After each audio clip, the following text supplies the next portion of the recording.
আসসালামু আলাইকুম রহমতুল্লাহি অবরকাতুহু। সম্মানিত দর্শক, ডক্টর মোহাম্মদ ইউনূস লন্ডন সফরে গিয়েছিলেন।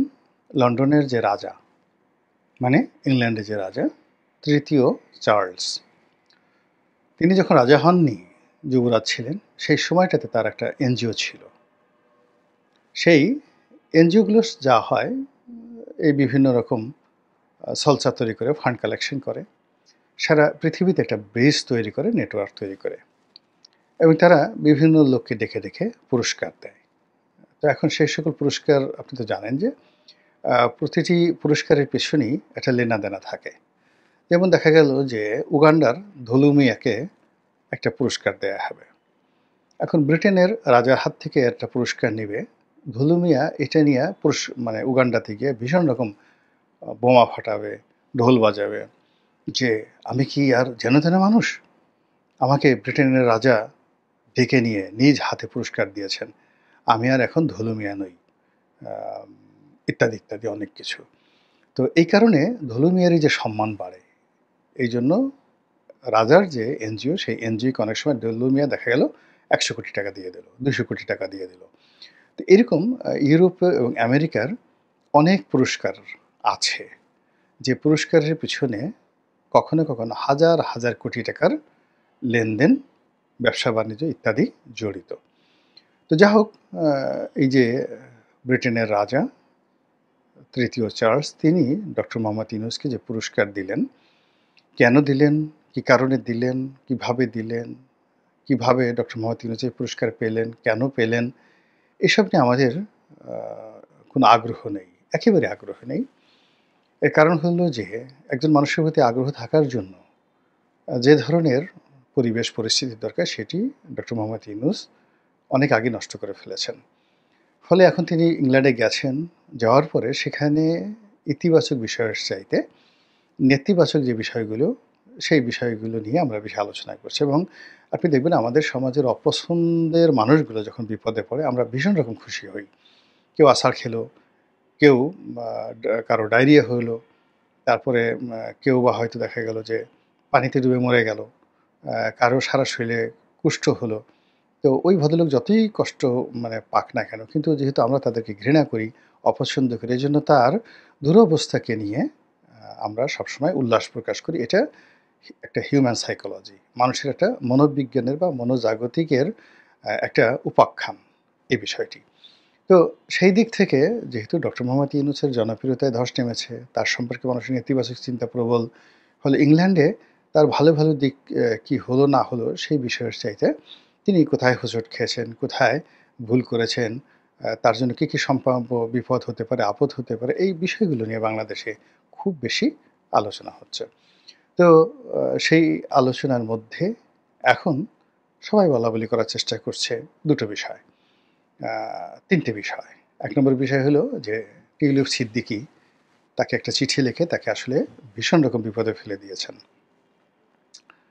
যদিও টিউলিপ সিদ্দিকের এই চিঠিটি যদি অন্য সময় হতো, এটা কোনো আলোচনার বিষয় হয়তো হতো না। কিন্তু যেহেতু ডক্টর মোহাম্মদ ইউনূস এখন একটু চাপের মধ্যে আছেন, এজন্য টিউলিপ সিদ্দিকীর চিঠিটিকে বড় বানিয়ে অনেক মানুষ ডক্টর মোহাম্মদ ইউনূসের উপর ঝাল ঝাড়ার চেষ্টা করছেন, এবং যারা ঝাল ঝাড়ার চেষ্টা করছেন তারা হয়তো অনেকে আওয়ামী লীগ করেন না, এমনকি টিউলিপ সিদ্দিকীকে পছন্দ করেন না, কিন্তু ওটার উদ্দেশ্য নিয়ে তিনি বলার চেষ্টা করছেন যে একটা বাচ্চা মেয়ে তার সাথে বুদ্ধিতে পেরে উঠলেন না, কিংবা শেখ হাসিনার যে বোনের মেয়ে, যার বিরুদ্ধে বিচার প্রক্রিয়া চলছে বাংলাদেশে, এবং যাকে ধরে এনে বাংলাদেশে অ্যারেস্ট করার জন্য, একটা গণমত তৈরি করার জন্য, আন্দোলন তৈরি করার জন্য যেখানে ইউনূস সরকার সচেষ্ট, সেখানে সেই টিউলিপ সিদ্দিকীর কূটচালে তিনি সেখানে পরাজিত হলেন, তিনি বিব্রত হলেন, এবং শেষমেশ তার যে দুর্ভোগ দুর্দশা হলো ইংল্যান্ডে, সব কিছুর জন্যই টিউলিপ সিদ্দিকীকে ইউনূস বিরোধী যারা রয়েছেন তারা মানে ক্রেডিট দিচ্ছেন টিউলিপ সিদ্দিকীকে, আর তাকে বলছেন যে যে টিউলিপ সিদ্দিকীর সাথে পারে না, সে আর অমুকের সাথে কি পারবে, তো ইত্যাদি কথাবার্তা। সবচেয়ে বেশি বিপদে পড়েছেন তিনি, সেটা হলো ব্রিটিশ প্রধানমন্ত্রীর সঙ্গে তার দেখা করার চেষ্টা, এবং এই বিষয়টি কূটনৈতিকভাবে মোকাবেলা করতে না পারা, এবং সর্বশেষ ব্রিটিশ প্রধানমন্ত্রীর দপ্তর থেকে তাকে না করে দেওয়া। এখন আমার কাছে যেটা মনে হয়েছে যে তিনি যদি শুধুই বলতেন যে আমি একটা পুরস্কারের জন্য যাচ্ছি, এখানে অন্য কোনো সরকারি দায়িত্ব নাই, কর্ম নাই, তাহলে এটা তার জন্য খুব নিরাপদ হতো।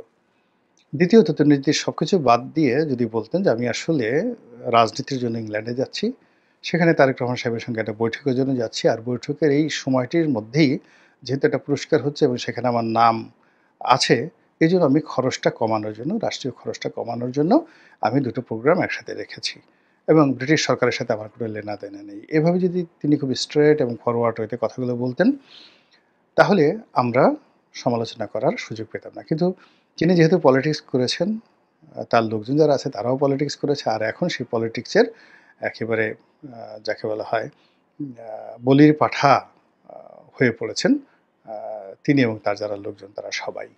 তো যাই হোক, এখন ব্রিটিশ প্রধানমন্ত্রী তার সঙ্গে দেখা করেননি, যদিও এটি তার প্রোটোকলের মধ্যে ছিল না, অর্থাৎ ডক্টর মোহাম্মদ ইউনূস কিংবা ব্রিটিশ প্রধানমন্ত্রী তাদের যে শিডিউল অফ বিজনেস এই মুহূর্তে রাষ্ট্রীয় পর্যায়ে তেমন কিচ্ছু নেই যে দুজনের দেখা সাক্ষাৎ হতে পারে। দেখা সাক্ষাৎ হলে বড়জোর একটা ফটো সেশন হতো, হ্যান্ডশেক হতো, তুমি কেমন আছো, আজকের আবহাওয়াটা কেমন, ইত্যাদি কথাবার্তা হতো। কিন্তু ওইরকম গুরুত্বপূর্ণ তাদের মধ্যে কিছু ছিল না। কাজেই এই একটা অপ্রয়োজনীয় বিষয়টিকে সামনে এনে, অর্থাৎ তার সঙ্গে দেখা করতে যাওয়ার যে চেষ্টা, এটাই ডক্টর মোহাম্মদ ইউনূসের ভুল হয়ে গেছে। দ্বিতীয়ত আবার সেটাকে তিনি প্রকাশ করে দিয়েছেন নিজে নিজেই, এবং ওখানে যিনি ব্রিটিশ প্রধানমন্ত্রী তার ভিন্ন মতের যে সকল পত্রপত্রিকায় রয়েছে সেখানে তিনি সাক্ষাৎকার দিয়েছেন, এবং প্রধানমন্ত্রী যে তার সঙ্গে দেখা করেননি এটা তিনি নিজেই বলেছেন। এটা আরও বলতে গেলে কাটা ঘায়ে নুনের ছিটা দেওয়ার মতো অবস্থা তৈরি হয়েছে, এবং তার এই ব্যর্থতাকে আমরা বোল বাজাচ্ছি। তিনি এই কাজগুলো করেছেন। তো এর ফলে কি হলো, ডক্টর মোহাম্মদ ইউনূসের যারা সমর্থক তারা প্রথমে বিষয়টা আন্দাজ করতে পারেননি, কিন্তু এখন ইতিমধ্যে অনেকগুলো ঘটনা ঘটে গেছে। ঘটে যাওয়ার পর তারা বুঝতে পারছেন যে হায় হায়, এ কী হলো, এখন কি হবে, তো আমরা এ কাজ কেন করতে গেলাম। তো এর ফলে কি হলো, ইউনূস সমর্থক যারা রয়েছেন তারা নানা রকম আবার কাউন্টার প্রচারণা শুরু করেছেন, এবং এই সকল প্রচারণা অনেকটা স্যাটায়ারের মতো শোনা যাচ্ছে। দেখলাম যে তারা অনেকেই ফেসবুক, ইউটিউব, টুইটারে বলার চেষ্টা করছেন, লিঙ্কডইনে বলার চেষ্টা করছেন যে ব্রিটিশ প্রধানমন্ত্রী খুব মন্দ কাজ করেছেন, এবং এই কাজগুলো তিনি করতে গিয়ে তিনি রাজার রোষানলে পড়বেন, যে রাজা যাকে ডেকে নিয়েছেন পুরস্কার দেওয়ার জন্য, আর সে রাজার মেহমানের সঙ্গে রাজার প্রধানমন্ত্রী, রাজার অধীনস্থ প্রধানমন্ত্রী সে দেখা করলো না। এর চেয়ে বেয়াদবি আছে? রাজা কি তাকে ক্ষমা করবেন? এই গেল এক। অন্যদিকে বলার চেষ্টা করছেন ব্রিটিশ পার্লামেন্ট তো আর বাংলাদেশের শেখ হাসিনার পার্লামেন্টের মতো না, খালেদা জিয়ার পার্লামেন্টের মতো না।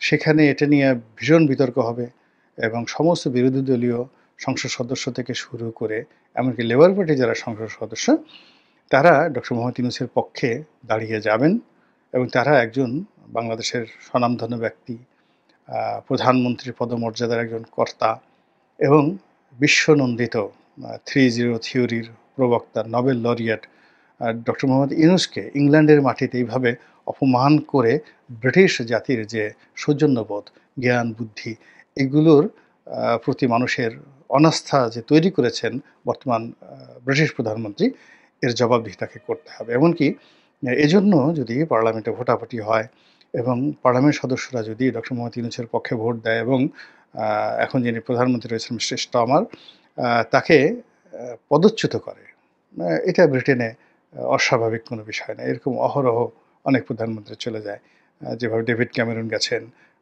যেভাবে বরিস জনসন গেছেন, তারপরে থেরেসা মে গেছেন, অনেকেই গেছেন, ট্রসকান গেছেন, অনেকগুলো প্রধানমন্ত্রী চলে গেছেন, তো উনিও চলে যাবেন। এটা অনেকে বলার চেষ্টা করেছেন। আবার অনেকে বলার চেষ্টা করছেন যে এই লোকটার কি অর্থাৎ ব্রিটিশ প্রধানমন্ত্রীর কি মান সম্মান নাই? টিউলিপের মতো একটা পিচ্চি মেয়ের সাথে তার বন্ধুত্ব, তাও আবার এশিয়ান, এবং সেই মেয়ের কথা মতো সেই মেয়ে কুটনামি করেছে, কানে কানে কান পড়া দিয়েছে। সেই কান পড়া শুনে সে ডক্টর ইউনূসের মতো এরকম একজন বিশ্বনন্দিত বটবৃক্ষ, তাকে এইভাবে অপমান করার মতো অর্বাচীনতা তিনি কী করে দেখালেন? এরকম অর্বাচীন লোককে যদি ব্রিটেনের প্রধানমন্ত্রী রাখা হয়, তাহলে ইউক্রেন যুদ্ধে এই ব্রিটেন এখন যে গুরুত্বপূর্ণ ভূমিকা পালন করেছে, ফলে কবে রাশিয়ার বোমা এসে ইংল্যান্ডের উপর পড়ে তার কোনো ইয়ত্তা নেই, কাজে একে রাখা যাবে না। এরকম নানা রকম কথাবার্তা যারা ইউনূস সাহেবের পক্ষের লোক তারা প্রচার করার চেষ্টা করছেন যে এই যাত্রায় মানে যা কিছু করা হয়েছে এটার ফল তাকে ভোগ করতেই হবে এবং আমেরিকাও ছাড়বে না। আমেরিকার তাদের যে পছন্দের মানুষ ডক্টর মোহাম্মদ ইউনূস তাকে নিয়ে এভাবে ইংল্যান্ডে অপমান করা হলো, এটা সহজে আমেরিকা ছাড়বে না। এইরকম যেমন তার পক্ষে কথা হচ্ছে, তার সঙ্গে সঙ্গে আবার যারা প্রতিপক্ষ তারাও ঠাট্টা মশকরা কম করছে না। তারা বারবার বলার চেষ্টা করছেন, বারে বারে ঘুঘু তুমি খেয়ে যাও ধান, হ্যাঁ তো এইবার পেয়েছি তোমায়। তো এখন সে গত 10 মাসে 11 বার বিদেশ ভ্রমণ করলো, সববারই সে শুধু মানুষকে ডাব্বা খাইয়েছে, এখানে ওটা করেছে, ওখানে ওটা করেছে, তুরস্ক হাসপাতাল করে দেবে, চায়না হাসপাতাল করে দেবে, তারপরে শেষে পাকিস্তান এটা করে দেবে ওটা করে দেবে, নানা রকম গল্প গুজব করে গত 10 মাসে তার 10টি 11টি ভ্রমণকে জায়েজ করার জন্য তিনি অনেক কিছু করেছেন। কিন্তু এইবার প্রকৃতি তাকে এমন একটা শিক্ষা দিয়েছে, এইবার তিনি আর নেহি গল্প, কোনো গল্প আর তিনি ছাড়তে পারবেন না। এবং সর্বশেষ যেটা সবাই বলা বলি করছে, বিএনপির যারা লোকজন তারা তো অবশ্যই বলছেন যে ডক্টর মোহাম্মদ ইউনূস যদি শেষ পর্যন্ত তারেক রহমান সাহেবের দ্বারস্থ না হতেন এবং তারেক রহমান সাহেবের সাথে দেখা করে তিনি নিজের ইজ্জত বাঁচিয়েছেন, এবং তারেক রহমান সাহেব যদি দয়া পরবশ না হয়ে যদি রূঢ় হতেন এবং তার সঙ্গে দেখা না করতেন, তাদের বৈঠক না হতো, তাহলে ডক্টর মোহাম্মদ ইউনূসের না জানি কি হতো। তো এই যে দেখুন, একজন সর্বজন শ্রদ্ধেয় ব্যক্তি যিনি কিনা আগস্টের আগ পর্যন্ত বাংলাদেশের সকলের নিকট কাঙ্ক্ষিত পুরুষ ছিলেন, এই গত 10 মাসের বিরূপ পরিবেশ, বিরূপ আবহাওয়া, বিরূপ কর্মকাণ্ড, বিরূপ মন্তব্য, বিরূপ বডি ল্যাঙ্গুয়েজ এবং বিরূপ পরিস্থিতির কবলে পড়ে কতটা অসহায়, কতটা দুর্বল, কতটা দুর্গন্ধযুক্ত, কতটা যাকে বলা হয় ডিসগাস্টিং হয়ে পড়েছেন, যে আমরা এখন সেই মানুষটিকে নিয়ে কী ধরনের কথাবার্তা বলছি। আল্লাহ আমাদের সবাইকে হেদায়েত দান করুন এবং হেফাজত করুন। আসসালামু আলাইকুম ওয়া রাহমাতুল্লাহি ওয়া বারাকাতুহু। যদি দয়া পরবশ না হয়ে যদি রূঢ় হতেন এবং তার সঙ্গে দেখা না করতেন, তাদের বৈঠক না হতো, তাহলে ডক্টর মোহাম্মদ ইউনূসের না জানি কি হতো। তো এই যে দেখুন, একজন সর্বজন শ্রদ্ধেয় ব্যক্তি যিনি কিনা আগস্টের আগ পর্যন্ত বাংলাদেশের সকলের নিকট কাঙ্ক্ষিত পুরুষ ছিলেন, এই গত 10 মাসের বিরূপ পরিবেশ, বিরূপ আবহাওয়া, বিরূপ কর্মকাণ্ড, বিরূপ মন্তব্য, বিরূপ বডি ল্যাঙ্গুয়েজ এবং বিরূপ পরিস্থিতির কবলে পড়ে কতটা অসহায়, কতটা দুর্বল, কতটা দুর্গন্ধযুক্ত, কতটা যাকে বলা হয় ডিসগাস্টিং হয়ে পড়েছেন, যে আমরা এখন সেই মানুষটিকে নিয়ে কী ধরনের কথাবার্তা বলছি। আল্লাহ আমাদের সবাইকে হেদায়েত দান করুন এবং হেফাজত করুন। আসসালামু আলাইকুম ওয়া রাহমাতুল্লাহি ওয়া বারাকাতুহু।